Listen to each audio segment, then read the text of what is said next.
Hello, and welcome back to Sunset Valley. You may notice that I'm not the usual speaker, and that's because last week, the usual narrator suffered third-degree burns to his face and tongue during the filming of another episode. Right now, he's being treated in the hospital, along with another burn victim who is currently in critical condition, and presumably, the owner of the house which was set on fire.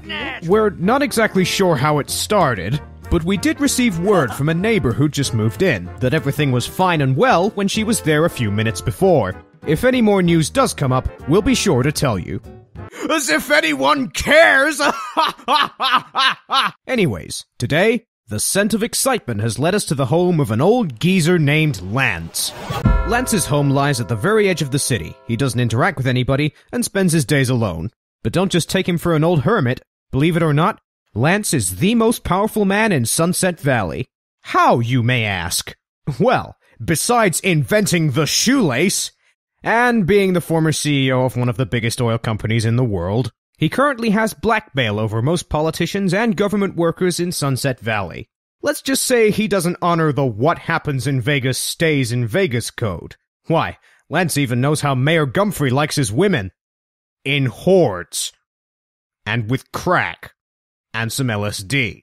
He still has my vote. However, Lance doesn't really have a lot of purpose in his life, spending all his days just moping around his mansion and his fat stacks of cash, wondering when it's all gonna end. You see, Lance's golden years were back in his 40s, when he ran the company with his darling wife Nancy.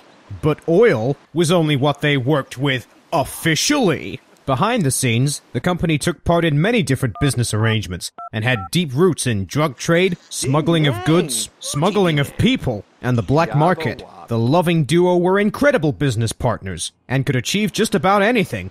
Back then, the company wasn't as big as it was now, and when they started growing at a fast pace, competing companies were going bankrupt, and lots of rich people were losing money, especially those with shady connections. So, a lot of CEOs and crime lords came together and formed a plot to assassinate Lance. Lance being the primary owner of the company, and the biggest threat to them all. Unfortunately for them, a car bomb isn't too effective when the primary target isn't in the car, especially when it's been assembled by a few clumsy and ignorant CEOs. The one who was in the car when it exploded was poor 45-year-old Nancy. She survived the initial explosions, but later died in the ER. Needless to say, at the loss of his love, Lance was furious at everyone, especially himself. He made short work of all those who were involved in the plot, not just the CEOs and crime lords, but all of their connections too, so there wasn't a trace left. After that, Lance did a purge of his own company, freeing it of any illegal activities, tried to make a fresh start for himself, but nothing he did could free him from his guilt. So, these days, Lance just sits at home reading magazines and tabloids, still keeping a grasp on what's going on around him. Today, however, he's listening to a news radio station and overhears a specific news story. He realizes that there's work to be done.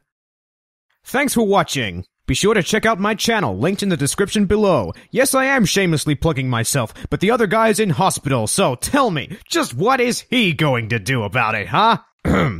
Yeah. Be sure to tune in next week.